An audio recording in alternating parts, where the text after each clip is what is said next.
कहते हैं खोल दो पंख मेरे, कहता है परिंदा, अभी और उड़ान बाकी है। जमीन नहीं है मंजिल मेरी, अभी पूरा आसमान बाकी है। स्वागत है आपका मोटिवेशनल गैलेक्सी में और आपके लिए एक बेहतरीन कहानी, रहस्य सफलता का। बहुत समय पहले की बात है। एक राजा एक घने जंगल में शिकार कर रहा था।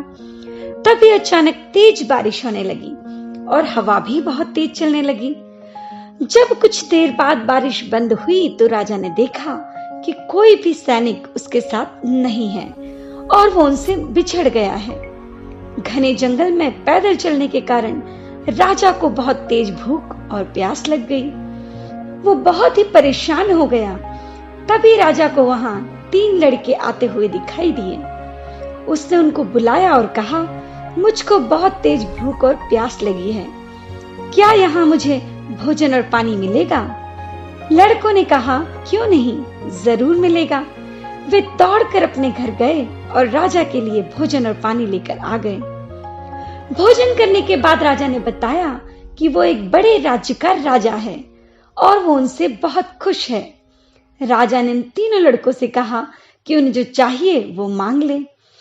पहले लड़के ने कहा, मुझको ढेर सारा धन चाहिए ताकि मैं आगे की जिंदगी सुख से व्यतीत कर सकूं।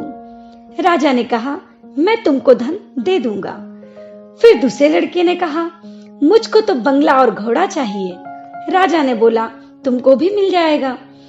फिर तीसरे लड़के ने कहा, महाराज मुझको तो ज्ञान चाहिए और कुछ नहीं। राजा मुस्कुराया और उस लड़के के लिए उचित शिक्षक की व्यवस्था कर दी। कुछ समय बीतने के बाद वही लड़का पढ़ लिख कर राजा के यहाँ मंत्री बन गया। काफी समय बीतने के बाद एक दिन अचानक राजा को अपनी पुरानी जंगल वाली बात याद आई। तो राजा ने सोचा, क्यों ना उन दोनों लड़कों से मिला जाए। दूसरे दिन राजा ने सबको खाने पर बुलाया। उनसे पूछा कि उनका जीवन कैसा व्यतीत हो रहा है। पहले वाले युवक ने कहा, मैं तो कंगाल हो गया, मेरा सारा धन नष्ट हो गया है। फिर राजा ने दूसरे लड़के से पूछा। उसने कहा, कुछ धन चोरी हो गया और अब बहुत कम ही बचा है जो कुछ ही समय में खत्म हो जाएगा। फिर राजा ने अपने मंत्री यानी तीसरे युवक से पूछा। वो बोला, महाराज मैंने तो आपसे ज्ञान मांगा था, मेरा वो ज्ञान दिन प्रतिदिन बढ़ता ही जा रहा है, जिसके कारण मेरा धन भी निरंतर बढ़ रहा है।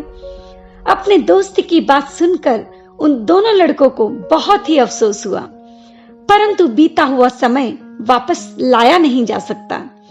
ये कहानी हमें सिखाती है कि ज्ञान से बड़ा कोई धन नहीं है, क्योंकि ज्ञान बांटने पर बढ़ता ही चला जाता है और इसे ना तो चुराया जा सकता है और ना ही घटाया जा सकता है। ज्ञान ही वो अनमोल पूंजी है जिसे सफलता की कुंजी कहा जाता है, क्योंकि जो ज्ञान की नौका पर अपना साम्राज्य बनाता है वही धरा और दुनिया का चाणक्य कहलाता है।